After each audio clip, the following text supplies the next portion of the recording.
Hi friends, welcome back to my channel.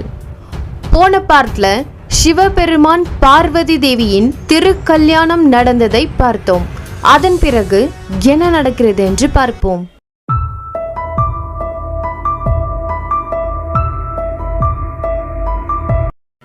Sivaperuman அன்னை பார்வதி தேவியின் தாக்ஷாயினி அவதாரத்தை பற்றி விநாயகரிடம் சொல்கின்றார். பிரபாவதி தக்ஷன் நாராயணரின் பரம பக்தனாக இருந்தான். ஆனால் சிவபெருமானை எதிரியாக கருதினான். தக்ஷனின் மூத்த மகளாகத்தான் தாக்ஷாயினி பிறந்தார்கள். ஆனால் தாட்சாயினி சிறு வயதிலிருந்தே சிவபெருமான் மீது ஆசை கொண்டு தவமிருந்து எம்பெருமானை திருமணம் செய்து கொண்டார்கள். ஆனால் அது தக்ஷனுக்கு பிடிக்கவில்லை.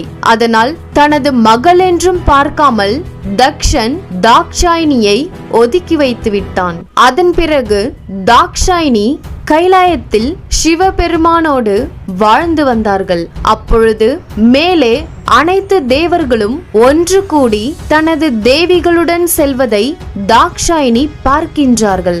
நந்தியிடம் அவர்கள் அனைவரும் எங்கு செல்கிறார்கள் என்று கேட்க நந்தி வருத்தமாக, தாயே, உங்கள் தந்தை மாபெரும் யாகம் நடத்துகின்றார். அந்த விழாவில் கலந்து கொள்ளத்தான் தேவர்கள் அனைவரும் செல்கின்றார்கள் என்று சொல்ல உடனே தாக்ஷாயினி சிவபெருமானிடம் வருகின்றார்கள்.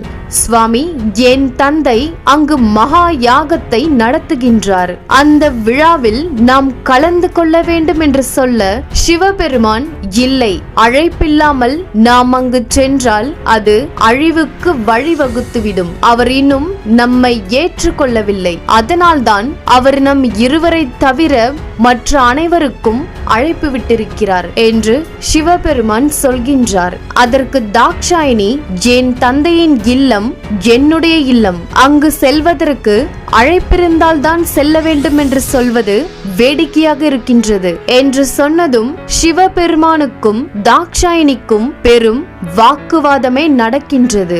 இறுதியாக சிவபெருமான், உன்னை அங்கு செல்லக்கூடாது என்று நான் கட்டாயப்படுத்தவில்லை.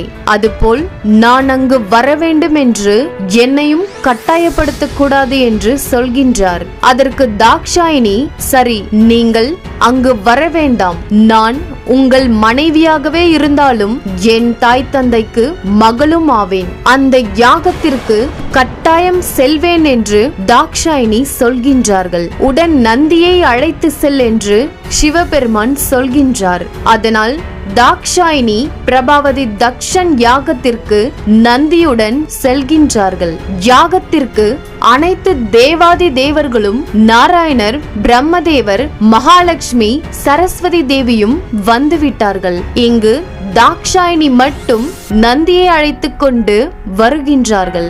நந்தியை ஓரிடத்தில் நிற்க வைத்துவிட்டு தாக்ஷாயினி மட்டும் உள்ளே வருகின்றார்கள். தாக்ஷாயினி யாகத்திற்கு வந்திருப்பதை அனைவரும் பார்க்கின்றார்கள். தாக்ஷாயினியின் தாய் அங்கு வருகின்றார்கள். அங்கு பிரபாவதி தக்ஷனும் வருகின்றான். தந்தையே, நான் வந்துவிட்டேன் என்று சொல்ல தக்ஷன் தாக்ஷாயினியை கோபமாக பார்த்து வந்திருக்கும் அனைவருக்கும் சபையில் வணங்கிவிட்டு யாகத்தில் அமர்ந்து விட்டான். தாக்ஷாயினியை சற்றும் பொருட்படுத்தவில்லை. அப்பொழுது தாக்ஷாயினியின் சகோதரிகளும் அங்கு வருகின்றார்கள். தக்ஷன் தனது மனைவியை யாகத்திற்கு அழைக்கின்றார். அதனால் சகோதரிகளும் தாயுடன் சென்று விடுகின்றார்கள். தாக்ஷாயினி மட்டும் தனியாக நின்று கொண்டிருக்கின்றார்கள். மகா யாகம் தொடங்கிவிட்டது. தாக்ஷாயினி அருகே சென்று தந்தையை வணங்குகின்றார்கள். அதற்கு தக்ஷன், உன்னை நான் யாகத்திற்கு அழைக்கவே இல்லை, பிறகு ஏன் வந்தாய் என்று கேட்டு தாக்ஷாயினியை அவமானப்படுத்துகின்றார். அதற்கு தாக்ஷாயினி, என்னை அழைக்காவிட்டாலும் பரவாயில்லை, ஆனால் யாகத்திற்கு மங்களமளிக்கும் எம்பெருமானை ஏன் அழைக்கவில்லை என்று கேட்கின்றார்கள். தக்ஷன், அவன் மங்களமானவன் இல்லை, சுடுகாட்டில் இருக்கும் சாம்பலை பூசிக்கொள்பவன். அவன் அமங்கலமானவன் என்று சிவபெருமானை பற்றி இழிவுபடுத்தி பேசுகின்றான்.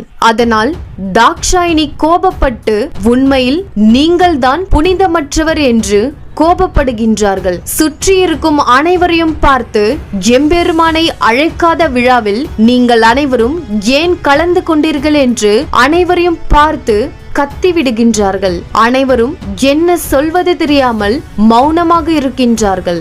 என் பிரபு என்னை எவ்வளவு தடுத்தும் அவர் பேச்சை மீறி நான் இங்கு வந்தேன். இவ்வளவு அவமானம் நேர்ந்த பிறகு அவர் முகத்தை நான் எப்படி பார்ப்பேன்? நான் இங்கேயே என் உயிரை மாய்த்து கொள்ள போகிறேன் என்று தாக்ஷாயினி யாகத்தின் அருகே அமர்ந்து கொண்டு அக்னி தேவரை நினைத்து உடம்பில் நெருப்பை மூட்டி எரிந்து கொண்டிருக்கின்றார்கள். தன் மகள் எரிந்து கொண்டிருப்பதை பார்த்தும் தக்ஷன் ஆணவமாய் அமர்ந்து கொண்டிருக்கின்றான். சுற்றி இருக்கும் அனைவரும் பதட்டத்தில் நிற்கின்றார்கள். தாக்ஷாயினியின் தாயும் சகோதரிகளும் கதறி அழுகின்றார்கள். பிரம்மதேவரும் நாராயணரும் உன் யாகத்தில் கலந்து கொண்டதுதான் மாபெரும் தவறு என்று கோபப்பட்டு எழுகின்றார்கள். அப்பொழுது யாகம் செய்யும் முனிவர் யாகம் ஆரம்பித்த பின் இங்கிருந்து எவரும் செல்லக்கூடாது, அது நல்லதல்ல.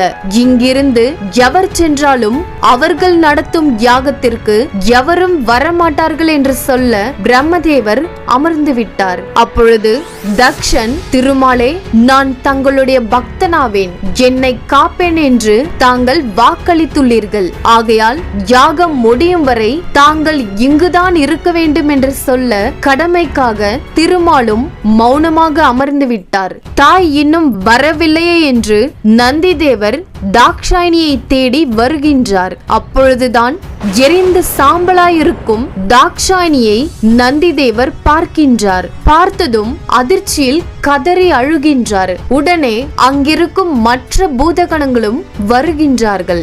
நந்தி தக்ஷன் மீது கோபப்பட்டு ஆசையாக தந்தை நடத்தும் யாகத்திற்கு வந்தவர்களை சாம்பலாக்கி விட்டீர்களே, இது மட்டும் எம்பெருமானுக்கு தெரிந்தால் உன் அழிவு நிச்சயம் என்று நந்தியும் பூதகணங்களும் கோபப்பட்டு தக்ஷனை தாக்க வருகின்றார்கள். அதை பார்த்த தக்ஷன் யாகத்திலிருந்து எழ வருகின்றான். அப்பொழுது யாகம் நடத்தும் முனிவர், யாகம் நடக்கும் பொழுது நடுவில் எழக்கூடாது, உங்களை நான் காக்கிறேன் என்று முனிவர் அக்னியிலிருந்து பல வீரர்களை வரவழைக்கின்றார். அந்த வீரர்கள் பூதகணங்களோடு சண்டையிடுகின்றார்கள். வீரர்கள் பூதகணங்களை எல்லாம் தாக்கிவிட்டு நந்தியையும் கட்டு போட்டு விட்டார்கள். அதனால் நந்தி சிவகணங்களிடம் இங்கு நடந்ததை எம்பெருமானிடம் கூறுங்கள் என்று சொன்னதும் அந்த சிவகணங்கள் நேராக கைலாயத்திற்கு வருகின்றார்கள். சிவபெருமானிடம் அழுது கொண்டே நிற்கின்றார்கள். பெரும் அசம்பாவிதம் நடந்துவிட்டது என்று சொல்ல சிவபெருமான் நடந்ததை அறிந்து கொண்டு அதிர்ச்சியில் மனமுடைந்து நிற்கின்றார். அவ்வளவுதான். சிவபெருமானுக்குள் இருக்கும் சோகம் கோப கனலாக மாறுகின்றது. தனது ஜடாமுடியிலிருந்து ஒரு முடியை தூக்கி வீசுகின்றார். அதிலிருந்து சிவபெருமானின் கோபத்திலிருந்து உருவான வீரபத்ரர் அங்கு தோன்றுகின்றார். அடுத்ததாக அன்னையின் மறு அவதாரமான மகா காளியையும் அழைக்கின்றார். தக்ஷனையும் அவன் செய்த பாவத்திற்கு துணை நின்ற அனைவரையும் அழிக்க வேண்டும் என்று சொல்ல வீரபத்ரரும் மகா காளியும் தக்ஷன் யாகம் நடத்தும் இடத்திற்கு வருகின்றார்கள். தக்ஷனும் மற்றவர்களும் மகா காளியையும் வீரபத்ரரையும் பார்த்து நடுங்குகின்றார்கள். என்ன நடக்க போகிறதோ என்று தக்ஷன் நடுநடுங்கி நிற்கின்றான். அதன் பிறகு என்ன நடக்க போகிறது என்று நாம அடுத்த பகுதியில் தெரிந்து கொள்வோம். நன்றி.